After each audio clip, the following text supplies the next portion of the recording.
শুনতেছিলাম অন্য যেতেছিলাম তো সামনে দিকে চাষি পর দিকে চাচ্ছে দৌড়াদৌড়ি মারতেছি ওয়েট করো চাষি দিকে বললেন মেল লাগাইতেছে লাগাইতে থাকবার দেখছিলেন মেলটাকে ফাটাই লাগবে দিচ্ছে উঠে যে ফাটাই দিলাম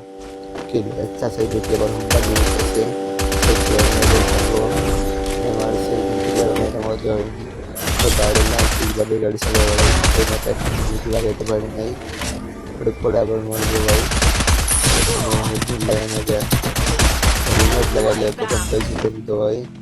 কিন্তু হেলমেট লাগাইনি তারপর জন্য এটা দিলাম কি প্লেয়ার আরেকটা দেখলাম মনে হলো তারপর আমার কাছে আগে মনে নেই তা আমাদেরকে শেষ করে দিয়ে ভাই এই যে ভাই আর একটা হয়ে যেতেছে এটাও দিচ্ছি খাই Triple kill. দেবো না ভাই আগে গেলে আর সেই চাষি কোথায় গেল ভাই চাষি দেখতে পাইলাম না দেখি যে সামনের দিকে পাই কিনা চাচিরে সুন্দরী চাচিরে ওর খাবার পাইলে আবার মারবো ভাই আর তোমরা কি কথা থেকে ভিডিও দেখছো প্লিজ ভিডিওতে কমেন্ট করবো